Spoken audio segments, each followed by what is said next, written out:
The siren shrieked in the distance at that alien wail.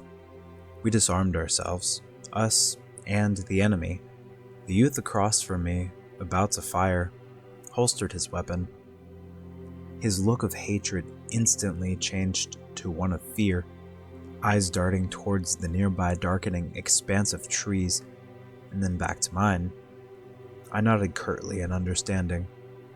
We had 1 hour to remove our dead, burn the bodies down to ashes, before darkness bathed the field, before the presence of the fallen would draw things out of the forest, awful things that, though summoned by the dead, would gladly claim the living.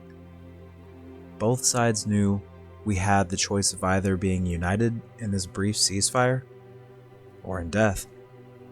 My squad mate, Derek, knew better, but still fired a single shot, dropping an unarmed man across the field. Another body to burn. I steeled myself.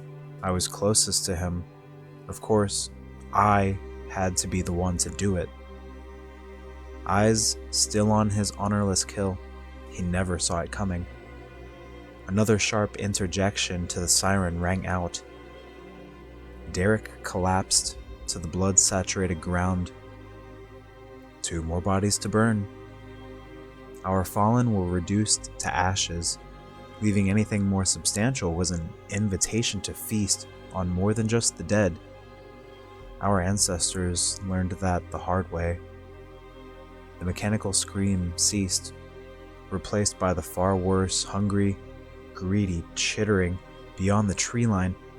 With so many casualties that day, the gatherers barely finished their grim task, smoke clearing as darkness began to fall. We waited for a silence that never came. The hungry cries grew louder, closer. Panic ensued. Then I saw him where I dropped him, obscured by the brush. Derek. In the frantic commotion, my cries went unheard, my gestures unnoticed. I sprinted to him, but the 100 pounds he had on me were literal dead weight. The clicking, droning, became deafening in ravenous anticipation. The things amongst the shadowy trees recalling the times we'd failed to clear the field fast enough, when those that survived the day's battle didn't survive the night's slaughter. Gatherers were elsewhere seeking casualties left behind. It was just Derek and I. I knew I wasn't going to make it. Wondered if meeting the things in the woods would have me envying the dead. The weight became lighter. I saw a familiar face. The enemy that nearly ended me. The 2 of us moved quickly. Acrid smoke faded into the black sky.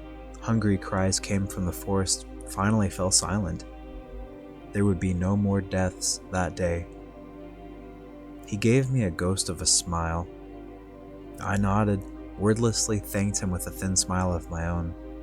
His faded eyes drifting to my holstered weapon, mine to his.